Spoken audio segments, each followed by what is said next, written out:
Hey everyone, this is Adam from carnewscafe.com. I'm the founder and one of the editors of the website, Car News Cafe. I also have a auto blog called adamsautoadvice.com. And if you'd like to check out my personal blog, that's at yamada.com. Again, adamyamada.com. And I also have two singing dogs named Cody and Sierra. If you want to check them out, they're at singingdogs.net. Anyway, I'm making this video today because this is a 2002 Toyota Camry, and this is actually a family member's car, and they complained it had a check engine light, so I came over to see what was going on with it, and it was throwing a code P1135, I think, and that is a oxygen sensor code. Well, and it says it was bank 1 sensor 1, yeah. And most of the time these types of codes means you have to replace the oxygen sensor. Actually, in this case it is the AirFuel sensor. And the one that I got is from Amazon and is a Denso. It's the actually factory replacement. Here you can see it. Here's the box. The part number is 23491010. Now Denso is actually the factory Toyota fitment.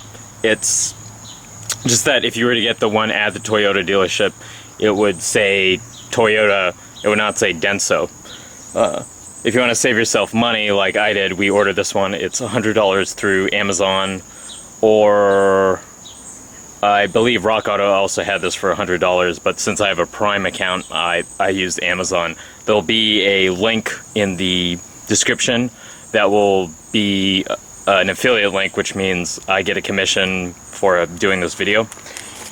And I guess I've already sort of taken off a few parts before I got the camera, but there are a few things I just thought I'd explain. There's really not that many tools you need to do this. I actually got the AirFuel sensor off with a crescent wrench, and it was pretty easy, and I just used some multi-purpose. This is from Advance Auto.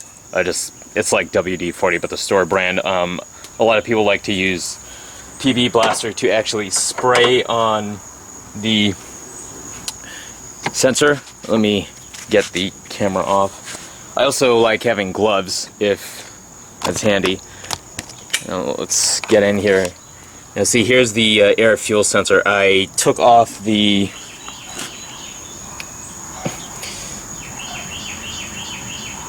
that cover. I can't think of what the name is.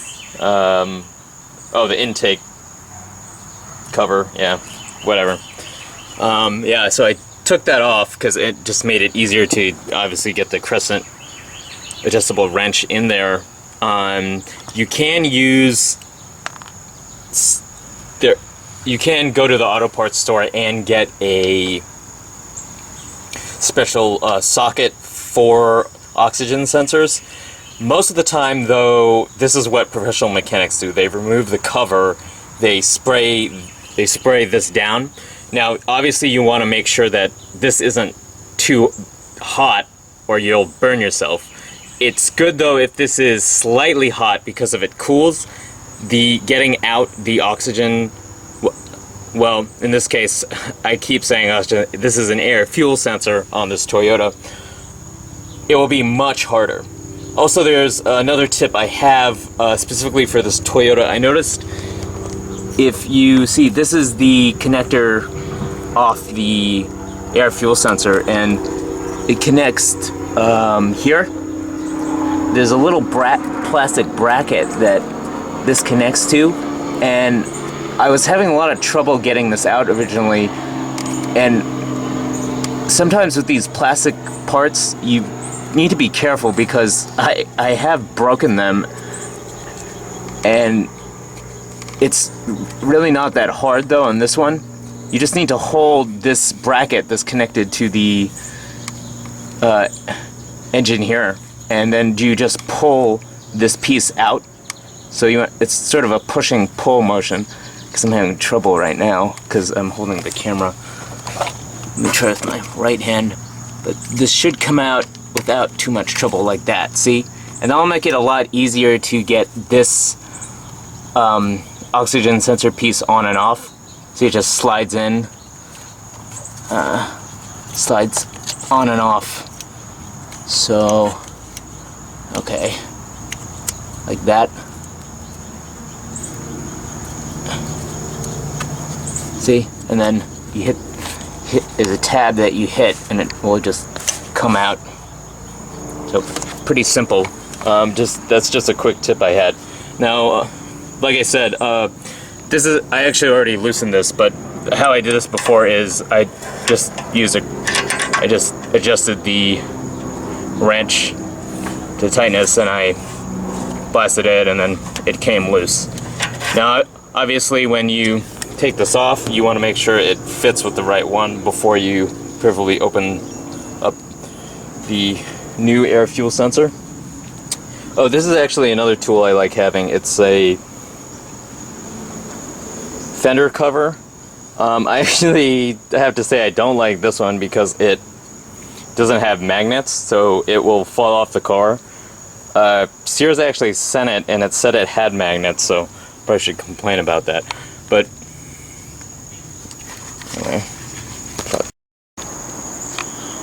Okay, so like I was saying before, really once you get this loose, there's not much to it. You just undo the threads. I'm gonna make sure, I'd make sure that if you feel that this isn't coming out right, you might need to get a tap and die set or a rethreading set and redo the threads here. If you don't know how to do that, I guess that will have to be another video. But let's see. As you can see, whoops, there, yeah. It looks bad, but it's always hard to tell. The AirFuel mixture. So we're gonna get out the other one, and like I said, before you install it, make sure that it looks right. You know, this is the 02 Toyota Camry. If you have a manual transmission or a V6, this is a inline 4. I don't know if it's different. So there's all sorts of variables there. If you install sensors, generally the rule is you can't return them. So just a little FYI.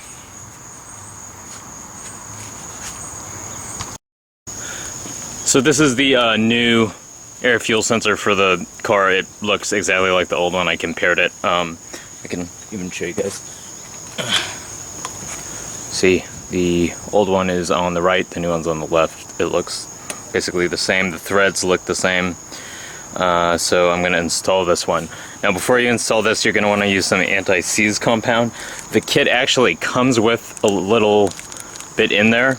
I'm going to tell you, if you try and use it out of this squeeze bottle, it's going to get everywhere. So I usually just like to have on hand a bottle of anti-seize compound here with a brush. Now if you want to use the one in the kit, I recommend you just get a brush and then you apply it. And you want to be careful not to get any of the anti-seize compound actually on the thimble part of the sensor, because it will not work very well if you do that. So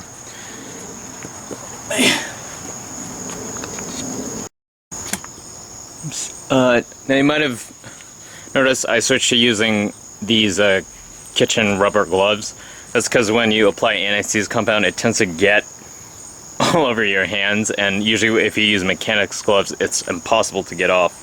And these are actually nice because they come up farther on your arm, like that. So just a little pro tip. Anyway, so when you're ready to install it, just make sure do it hand tight first. Make sure the threads are going in correctly, which I'm not seeming to do a very good job of. I usually like to get it hand tight first. And then I'm gonna get the adjustable wrench.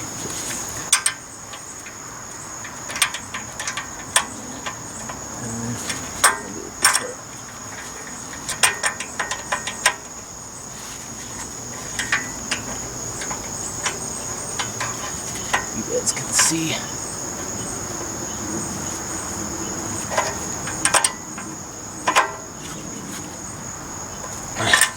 Like I said before, I mean, you can get a, you can even buy the O2 sensor socket for this job. I think they're only about $10 or so. Whole kits are probably about $40 to $80. You want to make sure it's tight. I think that's pretty good. Let me just, yeah, it's not going anywhere. Only caution, I guess, about those sockets, just as a side note, is that the hole in this cover, sometimes people have problems with clearances because these holes are too tight. So to get the socket in, like I said, most of the time, professional mechanics just take these off anyway. But to get this back on, you want to snake it through. See, socket like that. There's my dog, Cody, and get it back on.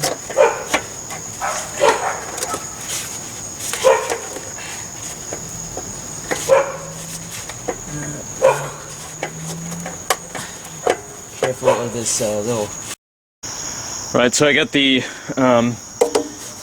exhaust cover back in place, and once you do that, you've routed the new sensor around this belt. You put it, oh shit.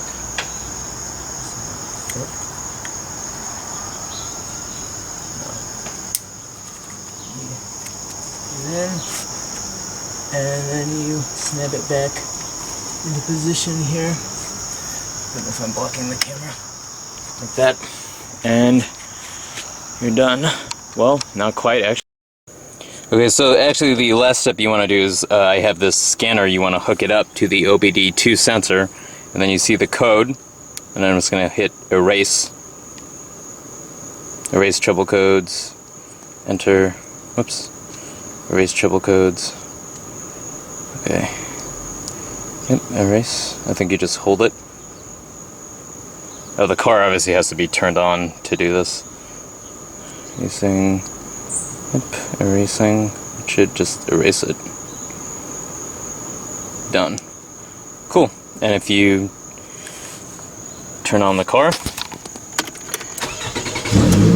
it should run better, and there should not be any check engine light. Anyway, I hope you enjoyed this video. Please visit carnewscafe.com and adamsautoadvice.com for more auto repair tips. Please like and subscribe if you found this video helpful, and share it with your friends. Thank you so much, and leave your comments below.